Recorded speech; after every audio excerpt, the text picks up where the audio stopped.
one thing I am, I guess, satisfied with is that as much as that situation sucked, I'm glad that I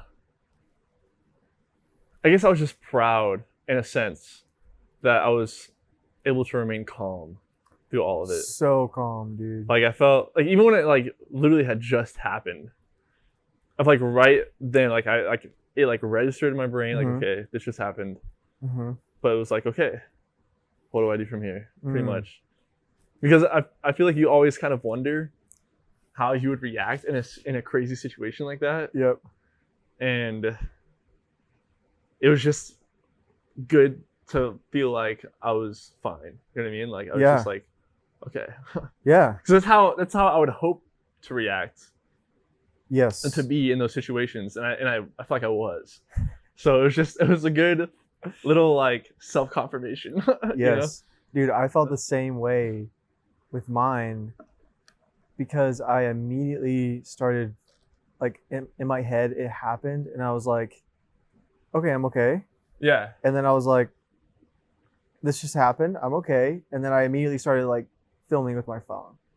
And I just documented, said, hey, just got in an accident. That's smart. This is what happened. And then I just like kept filming and I got their information. I got like them saying on camera that they were at fault and like I just documented everything. You know what I'm saying? Like, and then for me, it was kind of a relief because this doesn't really make sense, but like I kind of had like a little fear in the back of my head. I was like in Austin traffic, as much driving as I do, I was kind of like, what, you know, is it going to happen? Am I going to get in an accident? Yeah. You know, like, and so I was just kind of like, okay, it's like, it's done, as if I only have one in my whole life or whatever, like in Austin. Yeah. Which is like, this doesn't make any logical sense, but that's just how my brain was. No, it makes sense. Yeah. I survived. Yeah. Like I survived and I kept my cool. So yes. We should probably fill everyone in on what happened today, dude. Well, I went to the tax office today. If you can't tell by the title of this podcast. Yeah. Went to the tax office today. Had to take care of some business. For the third time. For the third time. And actually I had to go back a second time today. So it was technically 4 times total just to get my ownership transferred to my name for my truck. Anyways, I was pulling out of the tax office and I got into a pretty nasty wreck. And it was totally my fault. I mean, he didn't seem like he had very much defensive driving. I mean, maybe. Who knows? That's the thing is like I didn't even like I didn't see him. I literally didn't see him at all. So I have no clue like what lane he was in. Yeah. You know, I have no clue how fast he was actually going. Yeah. I have no clue. So ultimately it's my fault. Like that's just like, and that just sucks. It does suck. That's like the worst part about the whole thing. It is. Because then it's just like you have to own that. You just have to freaking own it. And I don't want to, but you have to. It's like if I'd gotten in a wreck and it's the other person's fault entirely. Yeah. Then it's just like all the pressure's off of you. True. It's true. But like it would still suck. But yes. But when it's your fault, dude, it does. It's painful. That added element. It is painful. Like I was telling you that my first accident that I got into, I totally goofed in this intersection, like this, basically like it's like a county road intersection, and I tried to turn this big truck around, and I was in a rush, and I didn't look long enough both ways, and man, just totally like turned fully like perpendicularly into this county road, did not see this person. And the worst part was the dude was so nice. Like he was so nice, like such a gentleman. He was dressed in like slacks and a dress shirt. Probably like going, I think he was like going to see his family or something. And I was just like, gosh, freaking idiot. Yeah. Idiot. And my truck was not damaged at all. But his car was just like, his whole front was destroyed. I think it was like $5,000 to repair everything for him. So dang. Yeah. Yeah. Well, my car is totaled. It's donezo. I've probably let's just go through and what all have we and you done in that car? From like, when did you first get it? Because you used to have a truck. I did. Well, you have a truck now, but you said your first car was a truck. Yeah. So I got that car in, I want to say 2018. So I was still at Sagu. Yeah. So it was the year before I met you. Yes. Yeah, so it was the year before I met you. And yeah, I mean, that car's been through several girlfriends, a lot of road trips, like a lot of road trips. Between here and Florida. How many times would you say have you gone back and forth? If you had to guess. So 2018, right? So if you count like when I bought the car, driving it there. Do you remember how many miles it had on it when you first bought it? 75,000. Holy smokes. 75,000. So I would have driven the car to Texas, and then Christmas, and then what? Then back for that summer. That's 3. Then back there for the next school year. Christmas. Next summer. And then, so probably like, I would say, and then the Florida trip, there was a Florida trip. So I'd probably say like 10, maybe 10, like maybe anywhere between like 8 to 10 times. So, which is a 20 something hour drive. 18 hours. Yeah. I mean, yeah. Dude, I think ours was like 2022 with the time change. Yeah. We made a couple stops too. Yeah, we did. Yeah. And that's like a 1,200 mile trip there and back, or there. So yeah, I think the car has like 160 something thousand miles. So I put almost 100,000 on it in a span of like 6 or 7 years. And we have worked on that car so many times. Yeah, dude. We've done the brakes. We did the throttle body. I've done the thermostat. I've done the clutch. Swapped out the clutch. That was a big one. Yeah, so many. Yeah, dude, there's a lot of memories in that car. I definitely had a. Okay, you know how people will have like a relationship with their car. Yes. I had that with my first truck for sure. Yeah. Had a name for it and everything. Like I loved it. Mm-hmm. I never like really felt that with my car. It was very much like a love-hate with my car. Like it's just such a boring car. Like it's slow as crap. Like the only good thing about it is that it gets good gas mileage. Yep. And then it's a stick shift, so it's like somewhat fun to drive. Yeah. But other than that, dude, I mean, 2013 a Hyundai Elantra, like it doesn't get more basic than that. And I'm a big like car dude, so yeah, that's true. Driving it just was very humbling. That's a good way to put it. But like, as much as I hated that aspect of it, I appreciated it because it always got me from point A to point B. It did. Like it's never rarely had any problems. Yeah. So it's never left you like really stranded. Yeah. Like the only dude, I only saw the check engine light one time. No way. One time, dude. And it was because of just bad coils. And so I switched out the coils and it ran fine after that. But it definitely had its like, it's drawbacks. Yeah, it's drawbacks.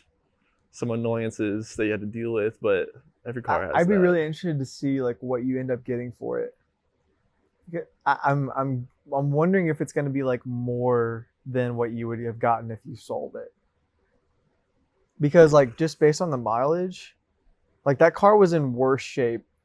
Like it was in worse shape on the inside than like the mileage suggests. You know what I'm saying? Like I think that that's not a jab. I'm just saying that, like if I'm a consumer, yes, and like I get in the car, I'm gonna be like, okay, this is not as nice as I thought $160,000 mile car would be. But I'm saying that like I think that I'm wondering if the insurance company will give you more for it than what you would have gotten, because you were kind of in this space of like, do I just freaking, do I just get rid of it to somebody who doesn't care that much? Yeah. So or just have a service come pick it up. Yeah. Or just trade it into a junkyard and be done with it. So I'm wondering if you may get like another 1,000 more than you. I don't know if I'm gonna get. I didn't have full coverage on it. Oh really? Yeah. So I don't know if I'm gonna get anything for it. We'll see.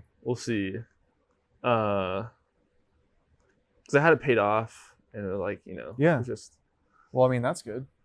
Yeah, that's good.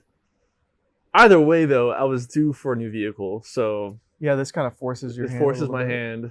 It was just a wild day. It was a wild day. Well, another thing that you're discussing was your job situation. Yes. Yeah, because so I'm technically like a temp at my job. Like I work I'm a contractor. So when I was hired on, it was a contract for 18 months. And so that contract ends on the 29th, and today is October 25th. So I have like a month until that contract is over. And there's a hiring freeze at my job right now, so it's not looking like I'm going to be hired on like in the near future. So like with this whole situation, I have another truck, right? Yeah. But I was at the tax office today to get the ownership for it, but it's not registered. It doesn't have insurance, so I can't really drive it. So that's why I was telling you that like I can't drive anywhere right now, and my contract ends in a month. Yeah. So, and I have other things going on. You do. Like bookkeeping and all that. So yeah. I'm just like maybe this is toying with the idea. Yeah, maybe this is just goodbye. It's my 9 to 5, dude. Just send it. We'll see. So, but depending on what happens, this title may or may not be clickbait. But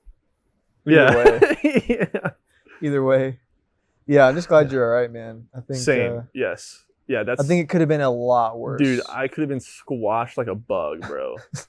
Like the way that I was pulling out, I had turned to my left to like, match the direction of the traffic I was merging into. Yeah. And because I had turned left, I hit the car. Like we both collided dead on instead of him. If I hadn't have turned left, he would have hit my door. Like literally me. Like he would have hit right where I was sitting. Oh my gosh. And so I literally could have been just crushed. And the way your front end was mashed. Dude. If that was 3 feet farther back towards the... Dude, maybe we can use that for the thumbnail. That would be hilarious. That's what we're doing, dude. Just no context. Just thumbnail. Just my car. Yeah, the front end was... I mean, it was like... It looks like half of it was taken away. Seriously mangled. Yeah. Seriously, like... crunched. Yeah. It's been a wild day, man. Seriously. It has been, but I'm here. Prayers to the other dude that was in the car, on the other side of that. Yeah. Hopefully he's all right. Yeah. I guess on a deeper note, when something like this happens, I talked to you about how I can be like I'm a big like self-critic. I'm very critical of myself. Yeah. And a lot of times to my detriment. Mm-hmm. So it's something I've had to like really work on. And it's just like when something like this happens,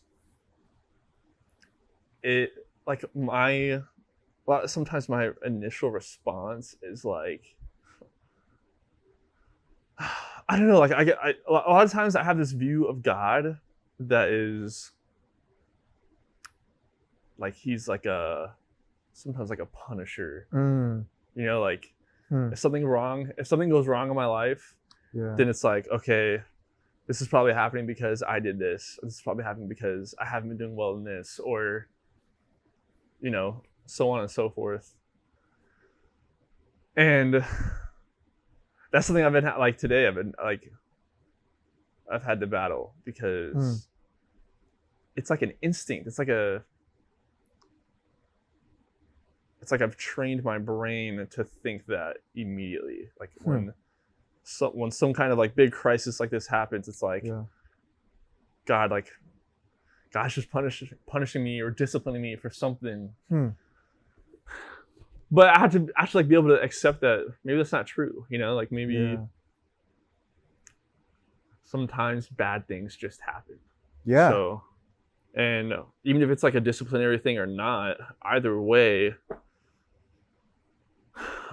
you can like sulk and cry about it, or you can just take it head on and be like, okay, like this happened and I just gotta figure out how to make the best of it. So I feel like I've done good today. I feel like I'm in a good headspace. Okay. I feel good.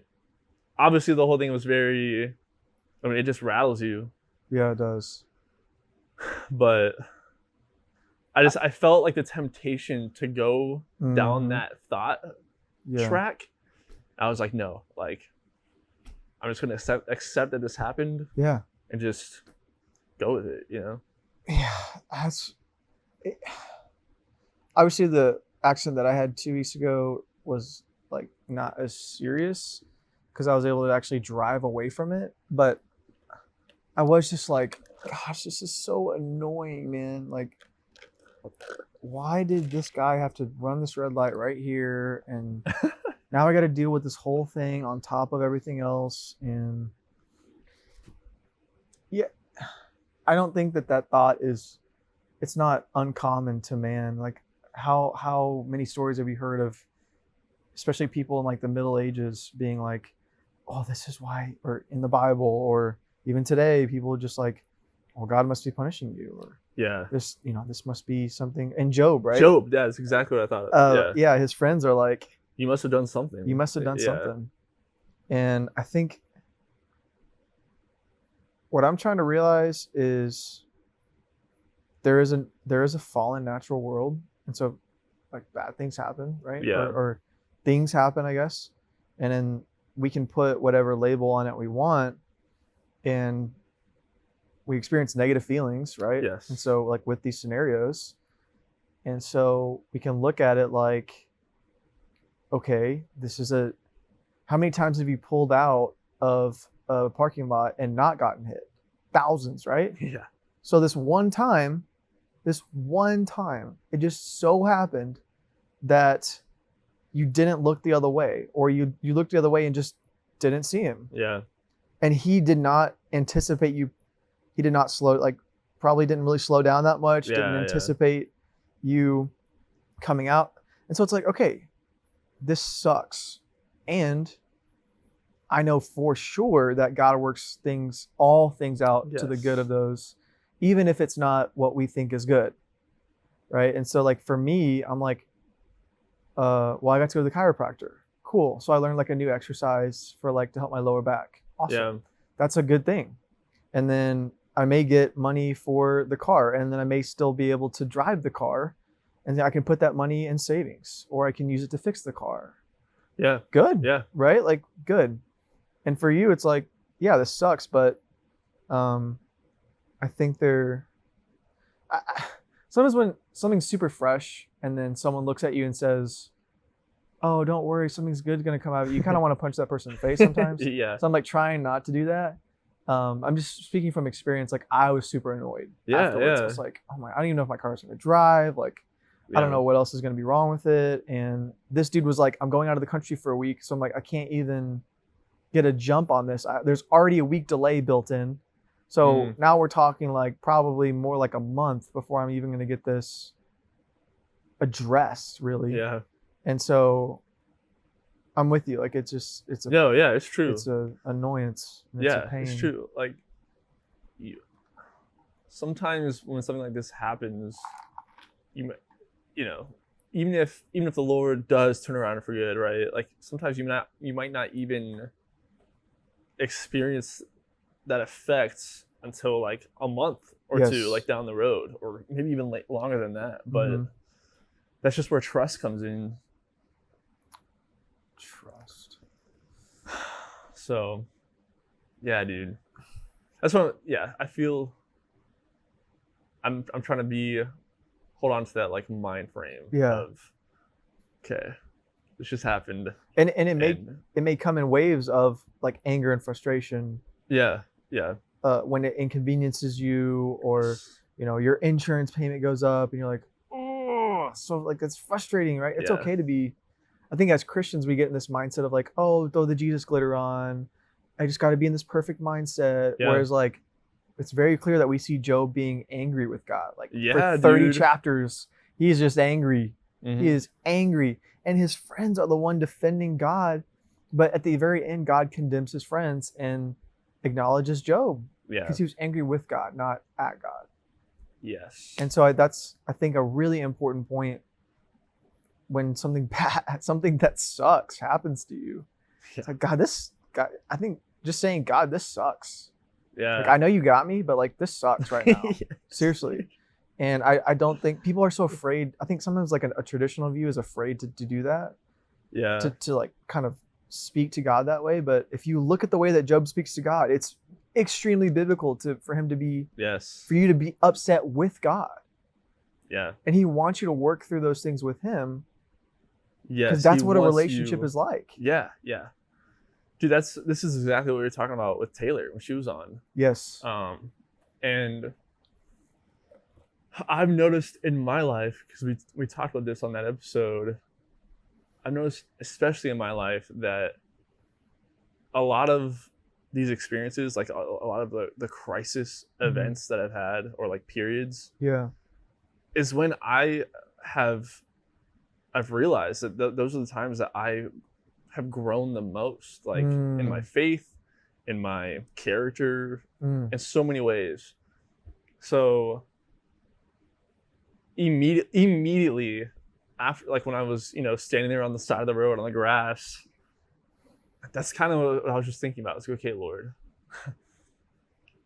like this is it. This is like this is my growing period. This is where I'm gonna learn and just build my faith. Because sometimes, when you're talking about like turning your whole situation around for good, even if it's just that, like, then to me it's worth it. Yes. And to your point, what we're talking about in the car is like sort of the peaks and the valleys of life and how it comes and goes. And typically for me, at least, it happens like twice a year around the same times. Yeah. Where something just gets like, it like just triples up somehow in these unexpected things, while also your normal life gets busier than normal. And now all of a sudden your plate is like overflowing. How did this happen? Yeah. Right. Yes. And that's kind of what I'm experiencing right now a little bit too. Frank,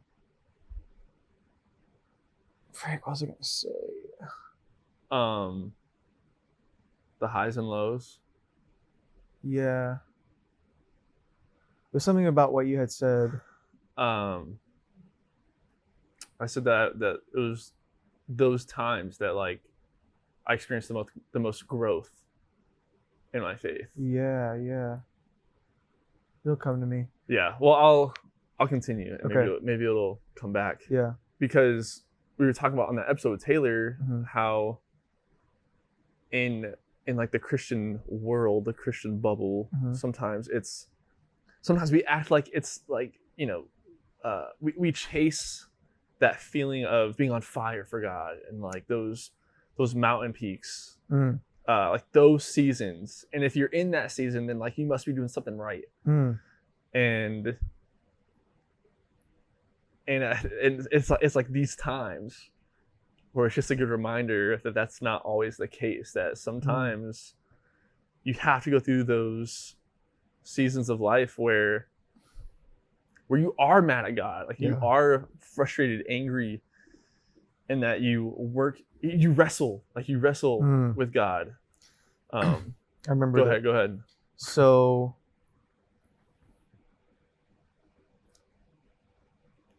oh my gosh. Dude. Yes, okay, so peaks and valleys, right? Yes. Okay. I'm not gonna lose it.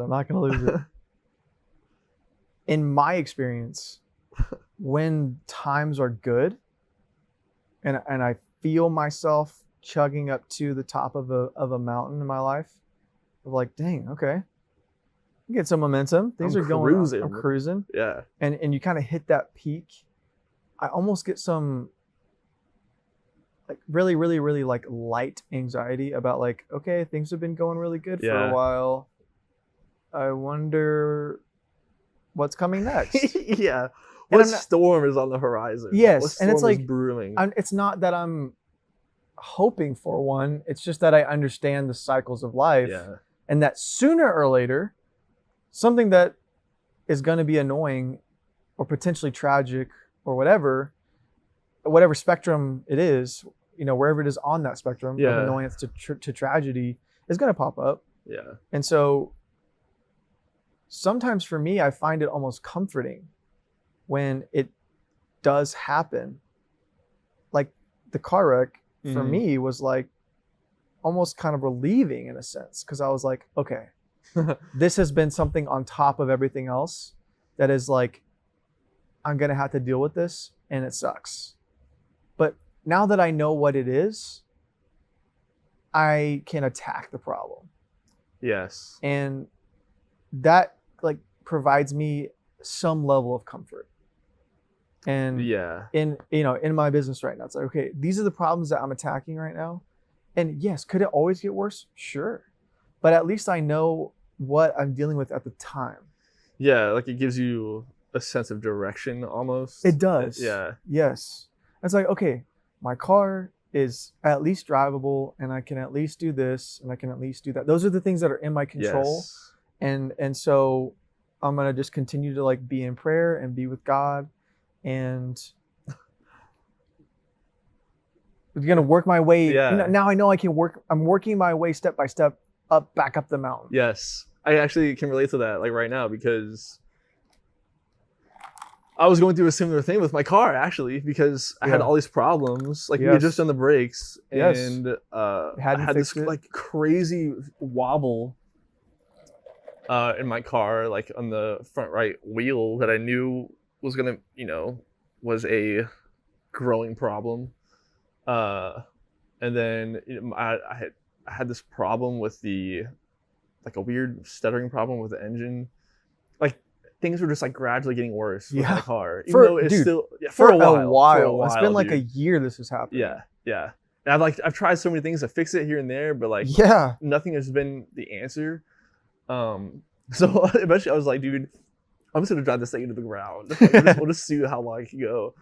And but you're right. Like now that this has happened, it's like, okay, now I have no other option, because I was like forever I'd be going back and forth and just being patient. Like, okay, I could sell my car right now. I can get a new vehicle, but I kind of want to hold on to my cash. Yeah, it's just to like look at different opportunities, whatever. But now I have no other option. Like it literally does force my hand. And dude, if you had not been patient, because there was a time where you were like really considering getting a new used car. Very close. Very close. Yes. Like really close. There's been multiple times. Yeah, there's been multiple times. Like imagine if that same timeline persists, you invest in this nice car, right? And then you get in this accident with it. Yeah. Now, how much worse of a situation is that? Yeah, that would suck, dude. That would really suck. Now instead, that's what I'm saying is like, if we look at it from that perspective, all of a sudden it's not. Yeah, now it's all just like laid out before me. Yeah. It's like, okay, well, now I have to get a new car. Yeah. And it's, hopefully won't slow me down too much. Yeah. But if anything, I have a direction. So there's no more like guessing. Yes. Of what's gonna happen. Yeah. So true.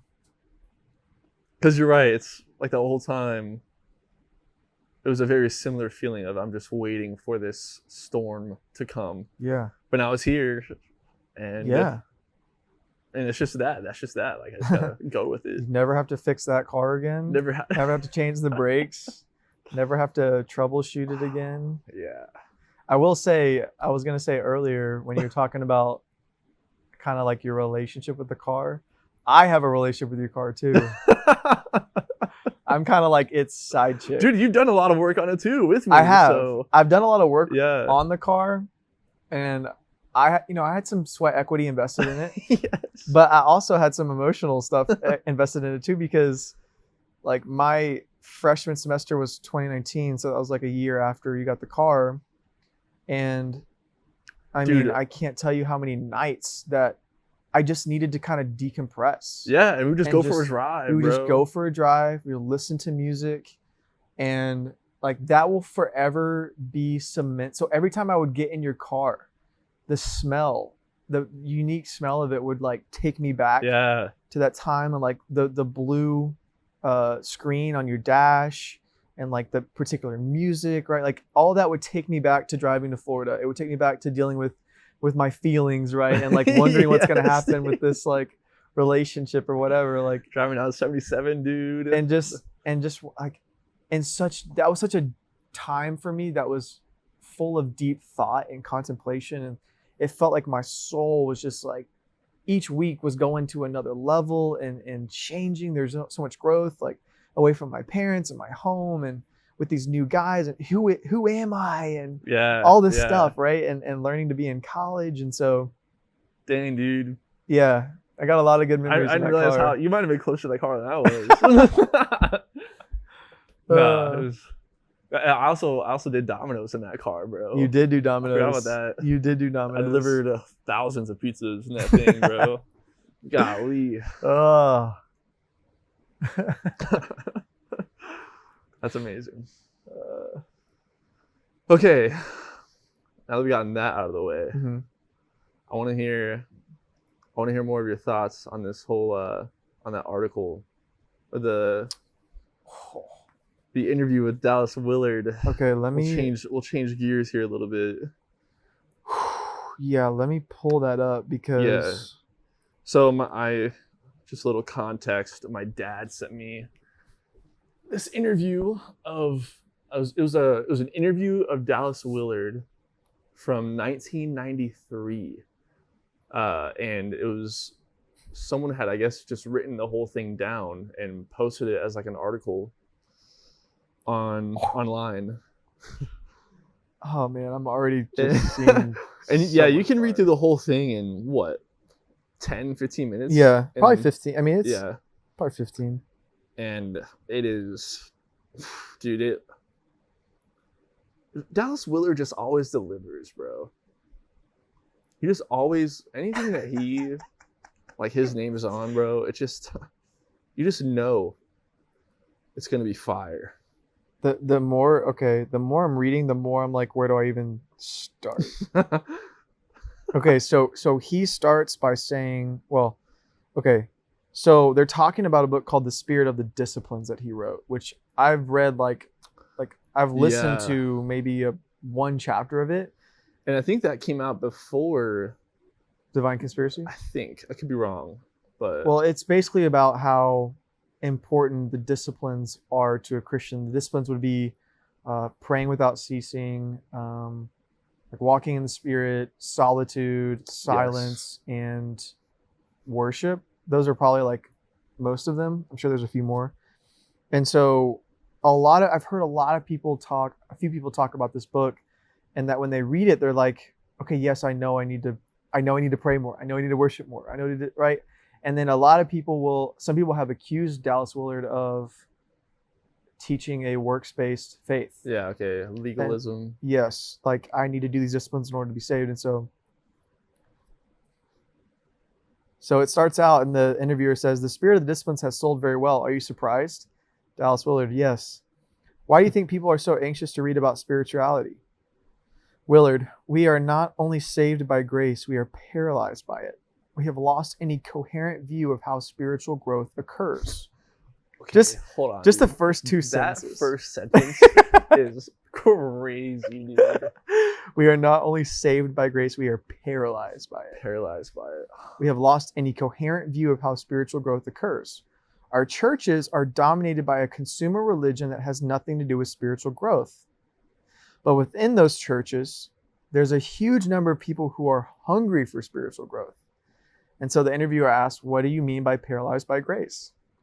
And Dallas Willard says, we have been taught that grace means you can do nothing to be saved.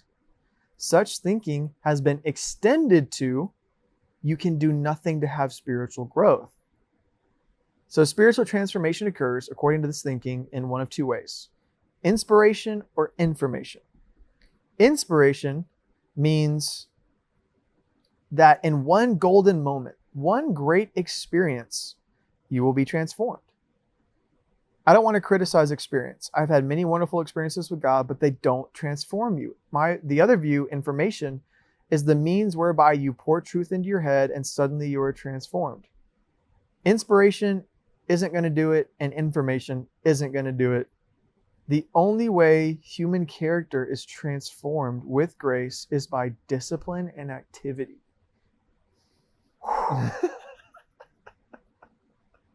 Dude, just that one, like, you could do a whole teaching just on that one paragraph. Yeah. Like a whole series. And I think I've heard there's a very common pushback to the Bible of like James saying works are important to your faith. Yes. And Paul saying, no, you're saved by grace through faith. Yes. Not through works. Which we know that Paul was addressing a very specific group of Jewish leaders who were clinging to legalism. Yes. And he's saying, no, like you can't keep doing this old law thinking that it's going to save you. You need to have faith in Christ. Right. And then James, on the other hand, is addressing a whole different issue where people were thinking, well, as long as I'm saved by grace, I don't need to do anything. Yep, right. And that's what Dallas Willard is addressing. He's addressing what James is addressing, but for modern day readers, saying, I think what he's saying is we've paralyzed people by saying all you need is that grace is enough for you for your spiritual growth. Mm-hmm. And so people are getting the salvation and the spiritual growth confused. Yeah. So, but go ahead. Yeah, I can just go a little bit further. Yeah. He says, the interviewer says, but we've read your book. You spend a lot of time suggesting that people do nothing, like silence and solitude. Yeah, right. And Dallas Willard says, there is nothing that requires more energy for the typical American Christian than the discipline of doing nothing. The hardest thing you can get anyone to do is to do nothing. We are addicted to our world, addicted to talk. Talk is the primary way we have of managing our image for ourselves and for others. You may have a perfectly intelligent person who is alone, and when they do something stupid, they will talk to themselves and explain to themselves why they did that. Believe it or not, controlling our tongues is very important. James said that anyone who can control their tongue is perfect. But how do you control it? You get it to stop. You discover that you can breathe without talking. You discover that life goes on. The issue is the same with solitude.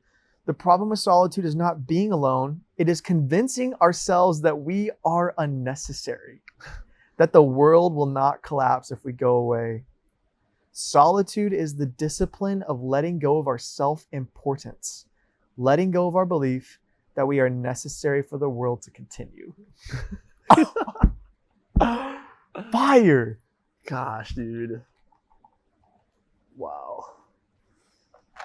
Okay, so my first thought on that. So over the past maybe like a month or so, maybe just a couple weeks, I was just kind of thinking a lot about Sabbath, like the idea of Sabbath, right? Mm-hmm. And it seems like in the New Testament, especially like in the New Testament letters, right? Like after the Gospels, it doesn't seem like the Sabbath is taught very much. Mm-hmm. Like if I can't really think of any like major scriptures that teach that taught like New Testament believers to practice the Sabbath still, right? But the Sabbath was one of the 10 commandments.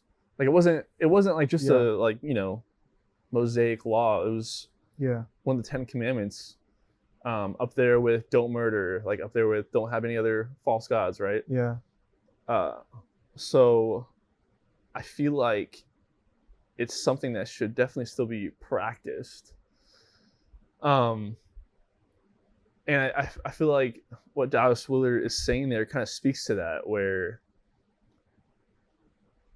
I think spending time in solitude, spending time alone, like charting out a period of time where you have nothing to do, and like you just let go of all your worries, all of your to-do list, right? And just be alone with God. I feel like that's kind of what the definition of the Sabbath is, right? Yeah. And so I feel like we've lost that, like especially obviously in our culture. Like I know for me, when I do get anxious when I'm if it's like a Saturday, dude, and I'm not doing anything, I feel guilty because I'm not like working. Because I'm not like working to be a better person or achieve success or whatever. So I was talking to Taylor about this, and I'm interested to hear your thoughts, because she was kind of struggling with not feeling like she was doing enough, like with her responsibilities. And Taylor is like a very driven person, high achiever, right? And so that's like very common among high achievers, driven people. And what I was telling her was like,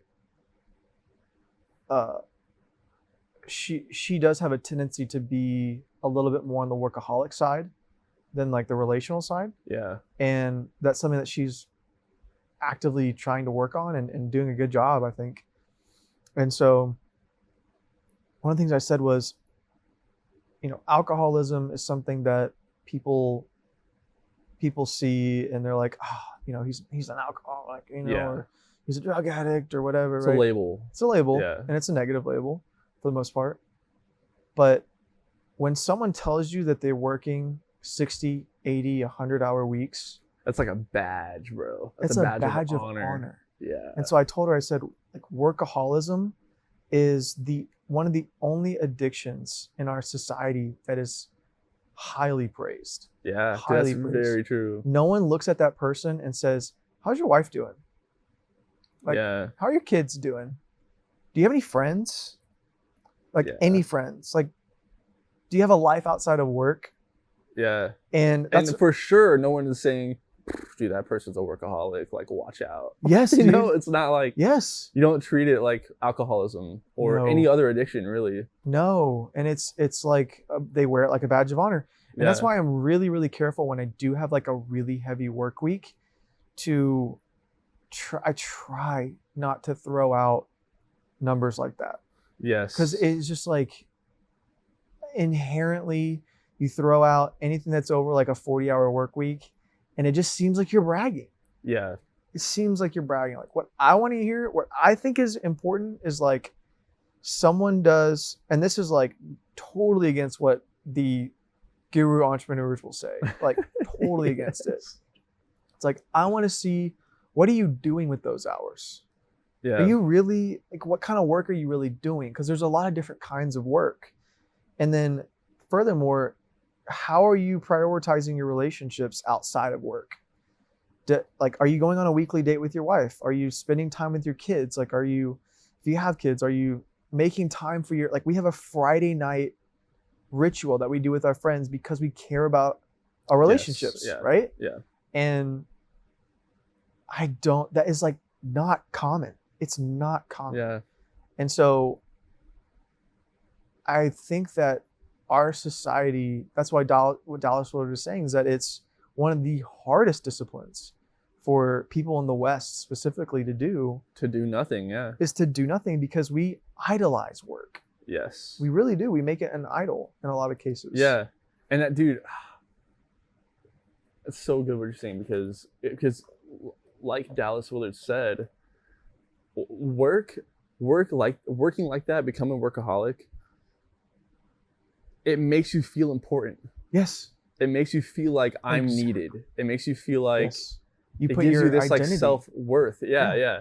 And that's why Dallas Willard says, I forget exactly how he says it, but like basically you have to be able to accept that the world can, like, you have to be able to accept how unnecessary you are.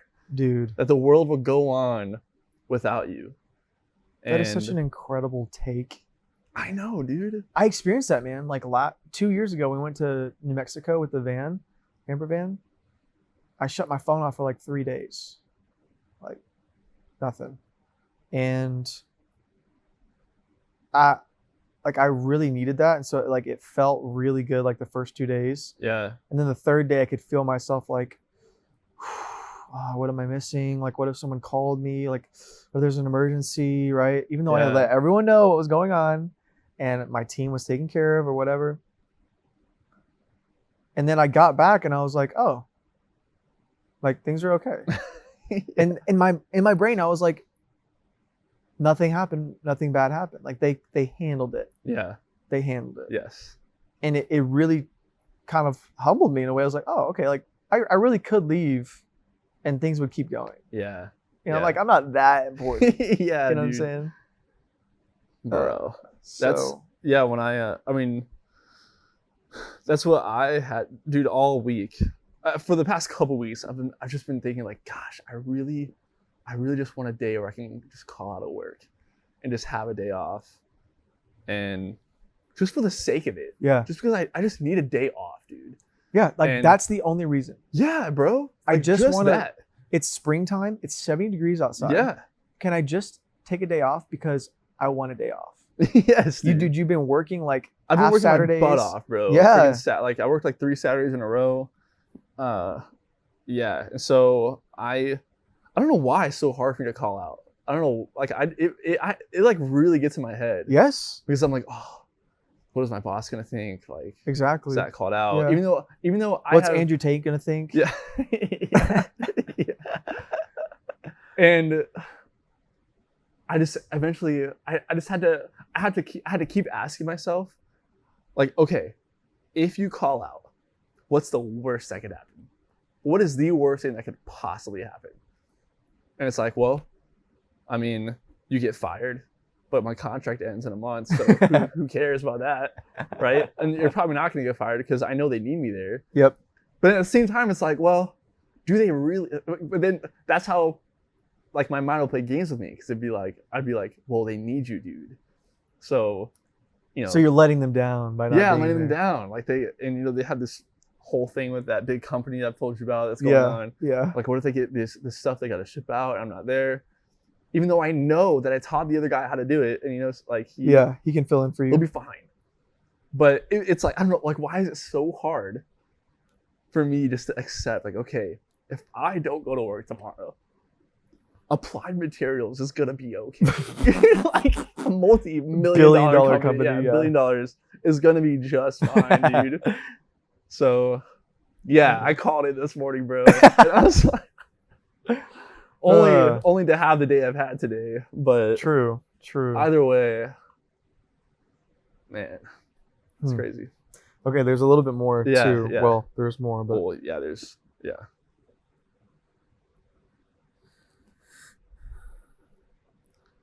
I know he talks about dude, when he talks about the need-based faith, when he talks about that, it's like right after the whole megachurch bit. Okay. I think. And dude, that part rocked me, bro. Okay, so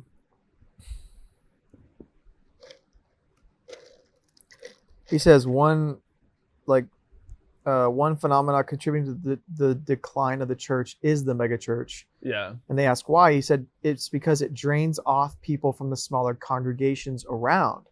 We are going to see a withering of the small congregations. They can't survive. The megachurch says, we have a better show on Sunday. The smaller congregation cannot compete on the basis of entertainment. Really, the megachurch is the swan song of a system, an economic and social system that really has nothing to do with Christianity. It has to do with owning property, running programs, and exercising influence in the community. The small church can't do that anymore.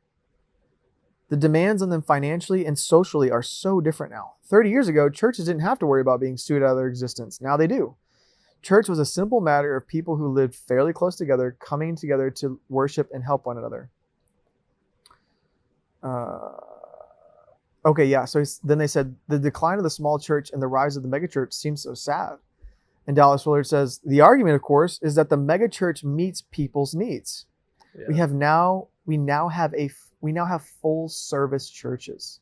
These churches have dating services, employment agencies, counselors, childcare facilities. What we are talking about is a need-based religion. And then the interviewer said, isn't that what it's all about? Meeting people's needs. And Dallas Willard. Okay, first of all, credit. I want to give credit to these interviewers because they were asking great questions. Amazing questions, yeah. And this is when he really starts to cook. Yeah. He says, the deepest need of the human soul from the viewpoint of the New Testament is to get rid of our needs. What? Gosh, dude. What? Let's just stop. Let's just slow down right there. What a 180 degree belief about the church today. I mean, even just about the individual, bro. Imagine someone walking into our church, Zach, looking at our pastor and saying, oh no, I don't need my kids to go to kids. I'm just gonna have them in here. And oh, I don't need you to show me the video before the sermon. No, I brought my own notebook. I don't need anything else. How wild would that feel to a pastor? Wild because they've been conditioned to think that that's how they're going to grow their church. Yeah. He says, just get rid of them and say, Lord, you know what I need, and I'm going to leave all that up to you. That is what I would define as a need-based religion. But that isn't what most people mean. What they mean by need-based religion is a religion that responds to whatever I feel I need. Most people suggest that you need good music in a program. What would a service be without music? To be honest, it wouldn't matter if your church was non-instrumental because the problem is not music. The problem is that most churches are still putting on a performance. They are performing to satisfy the people. Growth is understood in terms of an increase in numbers. I have never heard a church growth advocate suggest that you might have a congregation of 200 people with no new members, no new budget increase, and yet the church is growing because these people are becoming prayer powerhouses. What if spiritual growth occurs when the people who are already there grow? Bro, gosh, bro, that just sums it all up right there, my dude. Gosh. It's so true, dude. We don't measure growth in that way. It's not just that. We don't measure growth the way Jesus measured growth. Yeah. Which is that way. Yes. Yes. No one cares if your church has 300 people and 3 years later your church still has 300 people and you haven't, no increased budget, not a bigger building, all those things, then it's automatically you just assume that church is failing. Yes. But there's zero consideration for how the people and their spirit is developing, which is crazy. Which should be the main concern. So listen, when you're listening right now, and if you've heard other episodes of us and how passionate we are about the current church model changing, that is why. It's because of this reason right here, because we are prioritizing. The current American church is prioritizing the growth of the business over the growth of the people, which is not just a little bit off. It's 180 degrees flip from what Jesus commanded. That is the issue. And people's legitimate spiritual growth needs are being pushed off to the wayside to be replaced with their entertainment needs. Right. And it sucks because like I really empathize with these pastors, because if I was a pastor and I would go to these conferences every year, meet my pastor buddies, and all they're talking about is what their best Sunday this year did. Oh, we did 400 this. Oh, we got a $1 million budget approved. Oh, we're building a new building. I would feel like a failure. Yes. I would feel like a failure. Yeah. And so it's like a self-defeating system that we have for spiritual growth, because of that reason. And also because of the current system we have, it needs more people. Like the system, that's why we're saying the machine of the American church feeds on people. Yeah. Because it needs their money to survive and stay open as a building. It needs their service as a way to fill the roles in these certain programs. Yeah. And so like this in itself is not an inherently bad thing. Yes. But when it becomes the priority, the people become spiritually deprived. They become spiritually deprived. Yeah.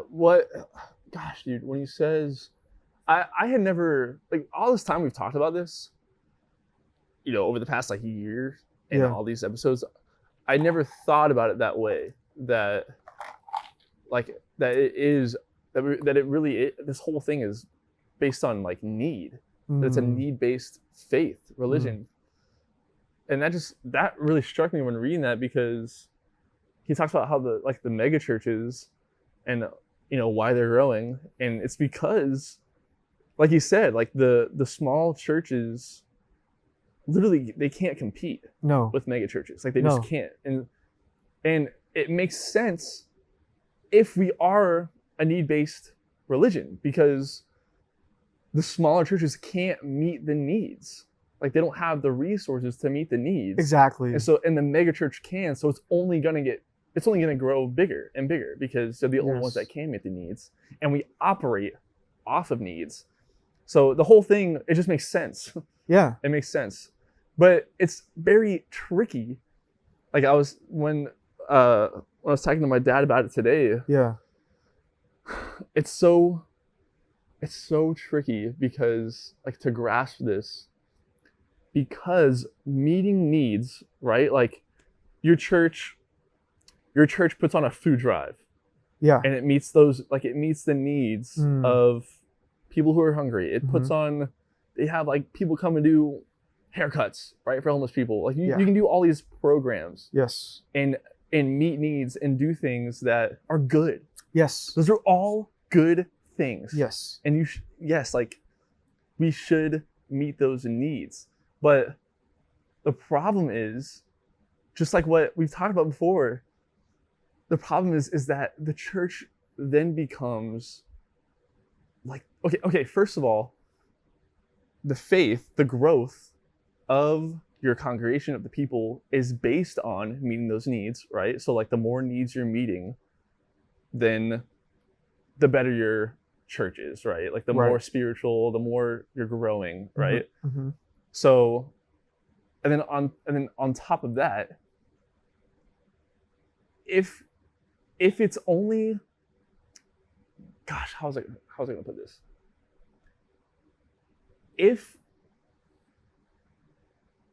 The church becomes like a middleman. This is what we've talked about before.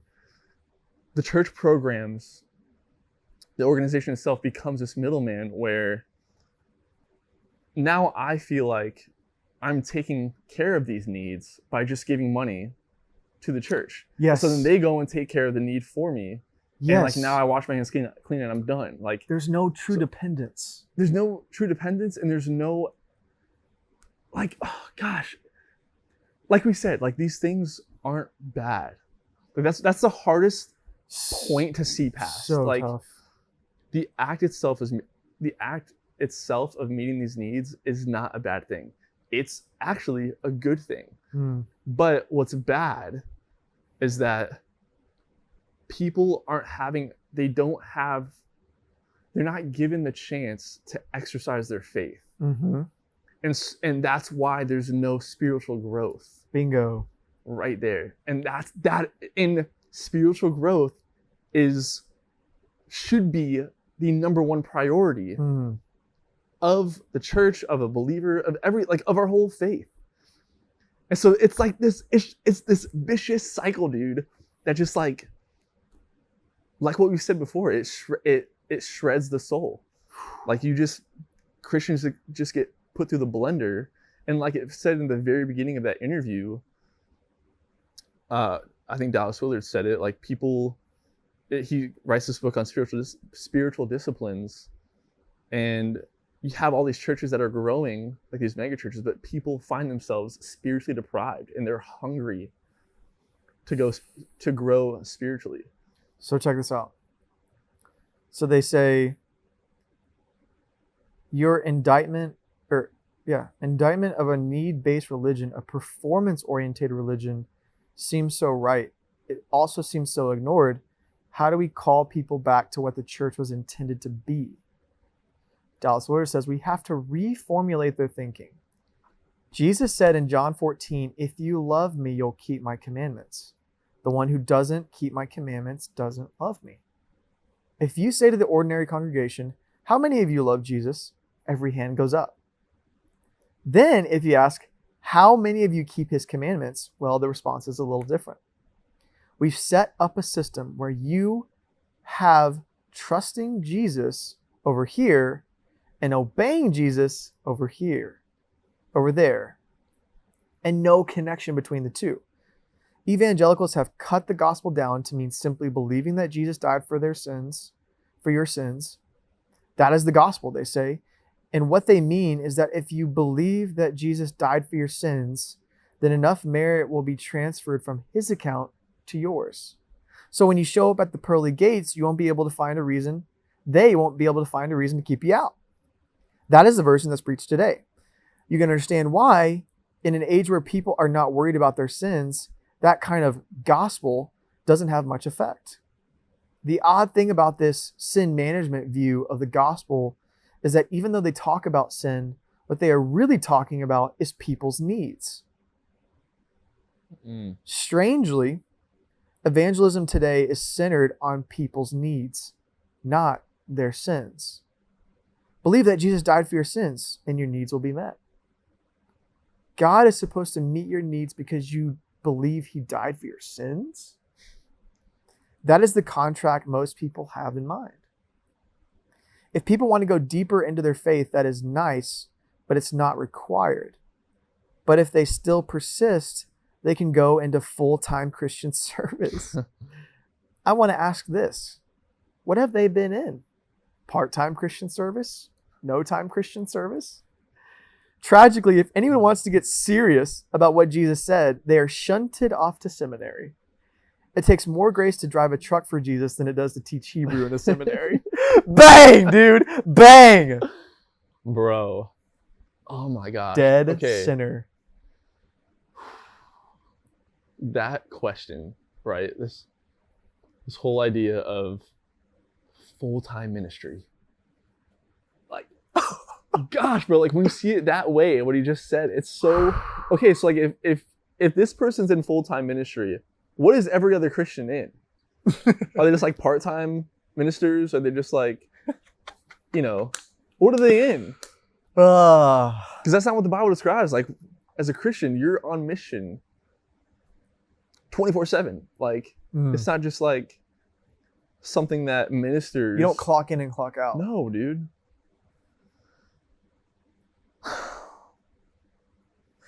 Gosh, bro. I want to say, like, I don't think that the problem is, like, I've heard a lot of people make this mistake, okay, where they'll put the entire blame on megachurches. Yes. And I feel like that's kind of, you're kind of missing the point there as well, because I know, like, for me, I grew up in a megachurch. I grew up in a freaking massive megachurch, and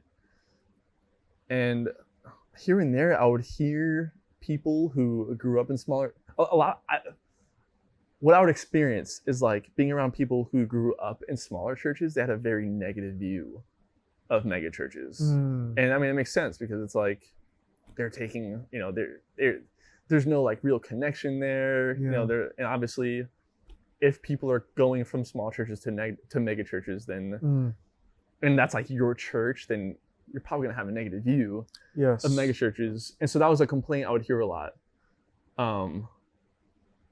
But if you and I've heard, people have argued that mega churches didn't exist in the New Testament or whatever, but it also was probably impossible for them to exist because I mean people can travel 30 miles. I mean, what do you call it when 3,000 people got saved on the day of Pentecost? Right, exactly. It sounds like a mega church to me. Yes. Yeah. So I think that it's not like necessarily a mega church problem or a smaller church problem. It really is like what Dallas Willard said. It's just the way that we think. Like it's the way that we operate in this need-based faith. So it goes like it would be a mistake to fully blame any size church, right? Like, because now oftentimes the problem is that small churches are trying to become mega churches because that's the only way they see success. Exactly. So, and that would be, you'd be totally missing the point there as well. Totally missing the point. There's something he said too that I kind of like, I'm still trying to wrap my mind around it.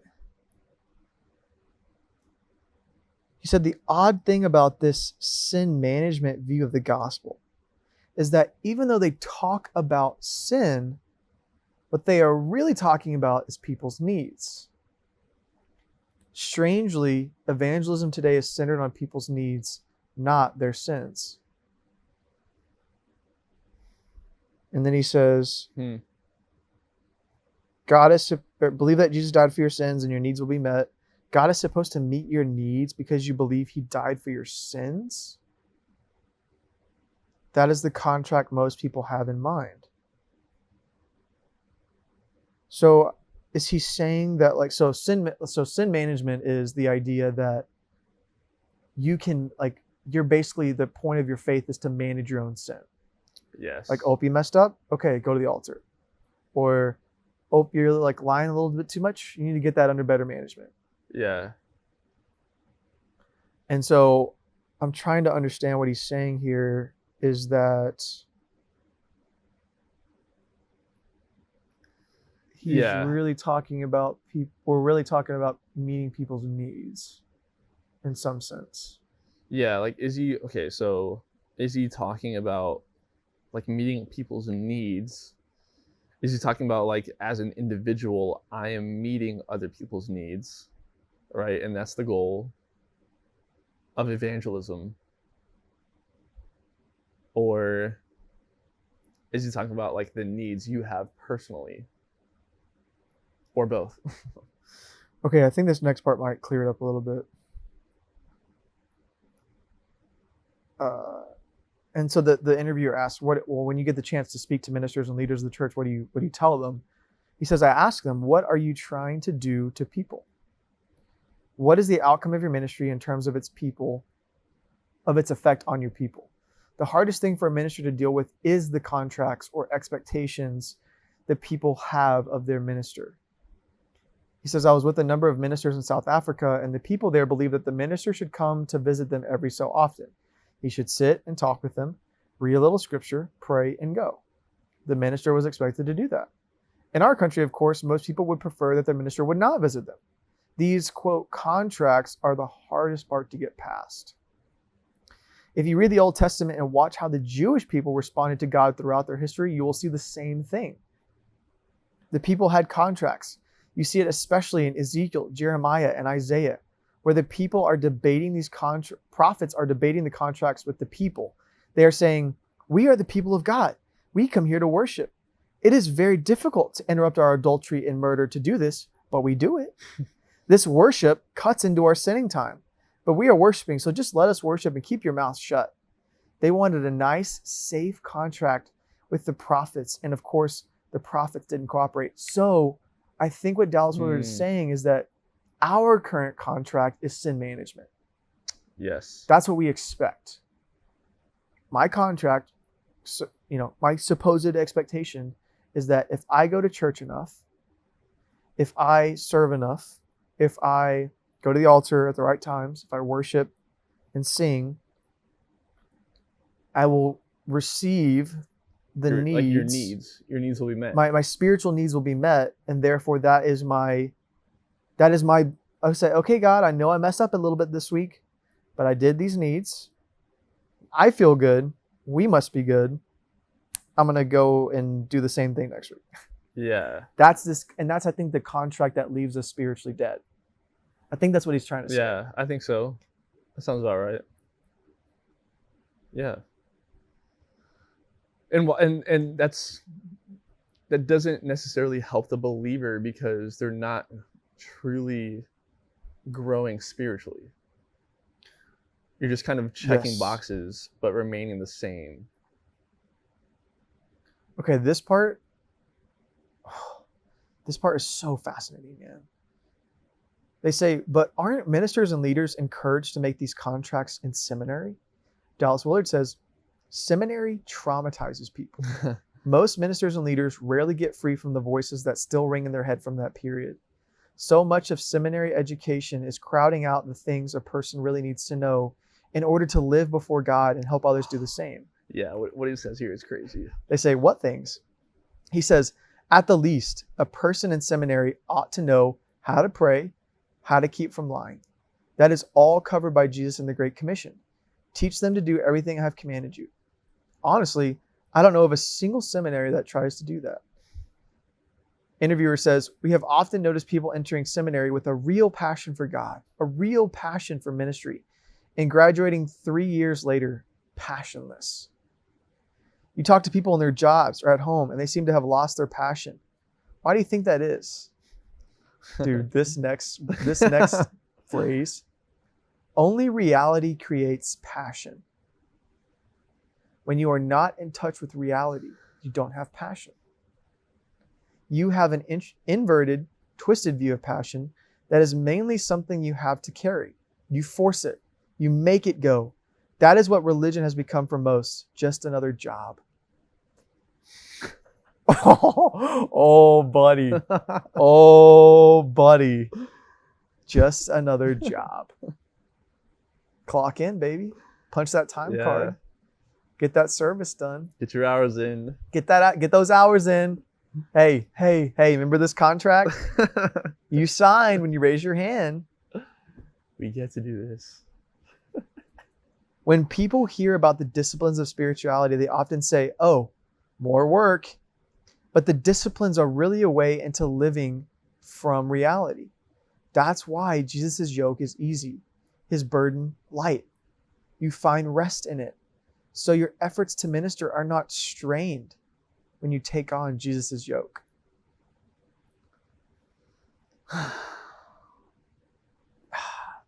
So the interviewer says, now, is there one thing you want people to understand about the gospel?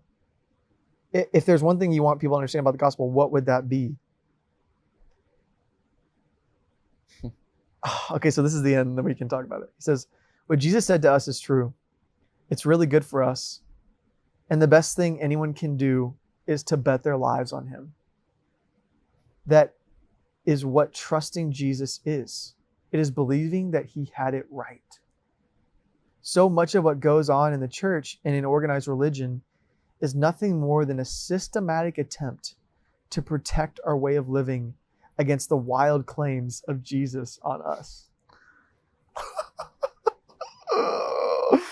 What? So much of what goes on in the church, and in organized religion is nothing more than a systematic attempt to protect our way of living against the wild claims of Jesus on us. Yeah, that's our contract. Yeah. Oh my gosh. Trusting Jesus means that whenever he says something I think is wrong, I say, he's right and I'm wrong.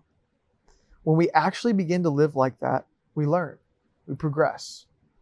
It isn't trying that gets us there. It's training that gets us there. That's fire. As we say, we will have his assistance, as he said in John 14. obey my commandments, and I will send the Paraclete, and he will help you, or the Holy Spirit. He didn't say, I will send you the Holy Spirit, and then you will obey my commandments. Wait, is that right? Send you the Paraclete, and he will help you. Yeah. He didn't say, I'll send you the Holy Spirit, and then you will obey my commandments. We want the help before we try, but it doesn't work that way. That is the characteristic of all Jesus' work. He says to the man with the withered hand, stretch forth thy hand. The man might easily have protested, it's withered, I can't. And if he had said that, he would still have a withered hand today. Or he would still have a withered hand. Real faith in Christ means we choose his way and we take what comes with that. That's what we call sowing to the Spirit. And of the Spirit we reap everlasting life. That's the gospel. Wow. Just went through a lot dude, there. Yeah, that last paragraph, like, dude, it just that struck me, dude. What struck you? Oh, that just, I mean, dude, this whole time of me being in Texas, dude, like, I mean, you know how many times I freaking complain about it and talk about it, cry about it, whatever. That it's just been a hard time for me because I've sacrificed my time away from my family, a lot of time, who are, and my family is like, some of, if not like my best friends in the world, like I'm very close to them. So it's just tough. It's tough to be here and trust that, like, to be here when I don't necessarily really want to a lot of times, and just like, okay, God, like, I'm just going to trust that you're leading me in the right direction, right? And so, I don't know, it's just, I guess it's a little, like, it's encouraging to me to just to accept that, like, yeah, it's hard, it's hard trusting God. It's not always easy. It's hard to trust that, like, he's right and I'm wrong, because so many times I go down these rabbit holes of thought where I'm like, oh, dude, if I could sell this, do this, and I can move out and leave and be out of here. I can do this and that, whatever, and this is my ticket out. And I try to create my own plan instead of just allowing God to bring me through this process, and just allowing him to I don't know, like, to shape me and to mold me into who he wants me to be. And it's just hard sometimes. So it's hard a lot of times. I think that's the point. It's hard almost all the time. There it is. There it is. Yeah. The idea that, wow. Okay. The idea of obeying commands, or basically like putting forth the work first before expecting to receive help, is, I think, paramount for the Christian or the follower of Christ. Yeah. I think also that when you take that principle into your workplace, into your business, into your relationships, you will almost always find success. And we're going through this right now in my company, where we have people that are expecting things. They're expecting compensation and then saying, oh, well, then I'll show you what I can do. And this is very nuanced, obviously, but like in this specific situation, very specific situation, and especially with the like my partner, who's the other business owner, or the other owner of the business, he's like, man, if this guy would have just showed me that he is who he says he is, pretty much. Yes, like, and is really taking care of the things that he says he would take care of, it would be no problem for me to pay him more, to pay him what he's asking. But it's because he's not giving the value up front. Yeah. That we have basically gone and found someone else. Mm. And so it's this idea of trust where it's like this trust, this obedience is the currency of heaven, of what we were talking about in the last episode. It's you trusting with your pain, like you're using your pain to trust and to obey. Because you're trusting, you obey. That leads to God showing up in your life. Yes. And so many people expect God to show up in their life and then they'll obey and they'll trust. But that's not how it works. That's not how it works. Yeah. Because you would not get the growth that God's trying to get in you. Right. So he's not even gonna work in your life until he sees that. Yeah. Most of the time. Yes. And then we've twisted it in a way to where if we are going through those times, then we're just not we're doing something wrong. So I know we already touched on that, but it just, like you said, and that's the whole idea of, that like famous saying, God helps those who helps themselves. And I think there is some truth to that. Dude, it's almost 7:00. Is it really? Yeah, Gavin's calling me. Okay, really quick.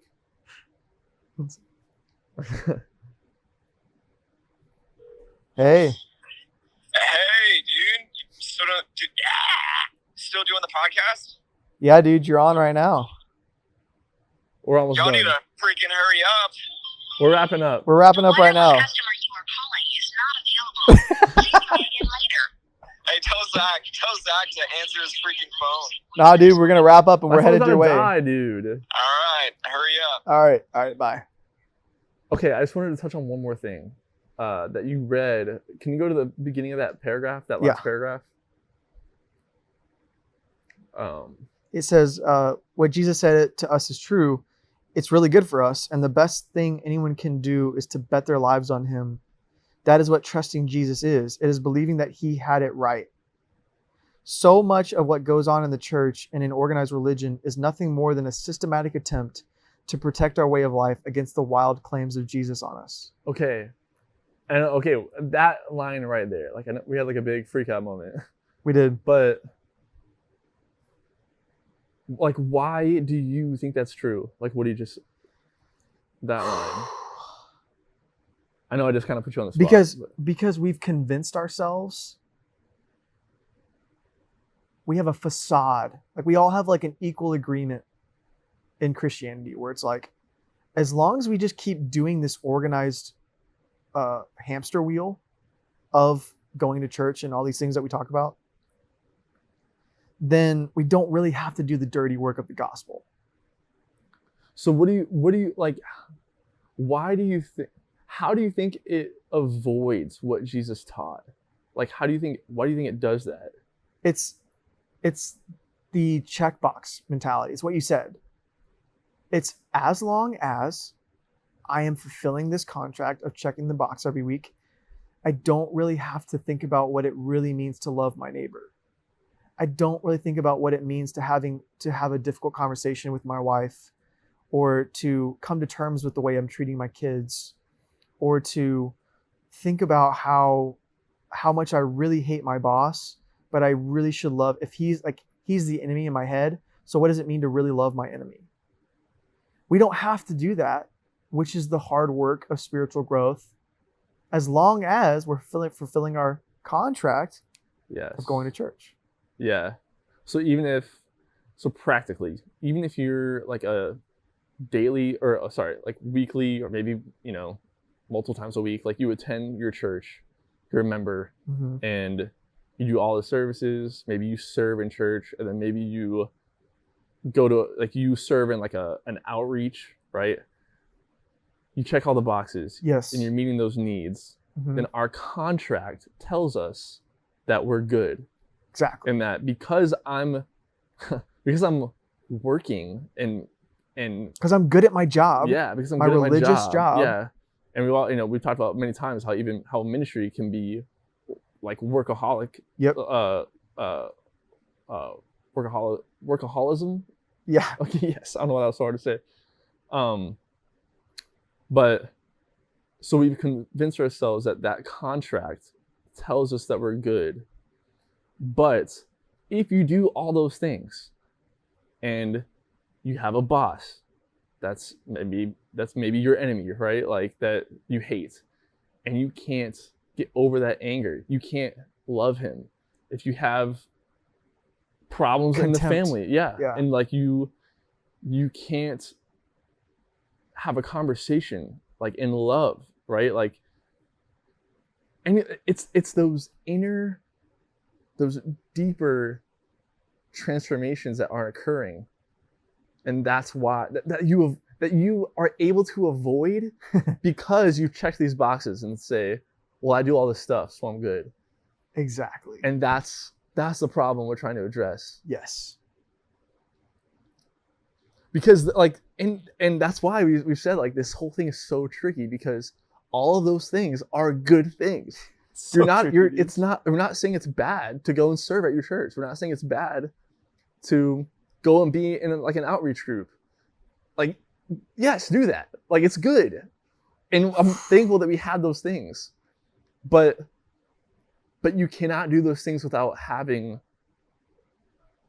true spiritual transformation. And you only do that by being, and that's what it means to be a true disciple of Jesus. It's to keep his commands. Keep his commands. Which is to love your neighbor as yourself, which is to hate your enemies. Yes. All the things that we've talked about before about the Sermon on the Mount. Yes. To love the unlovable.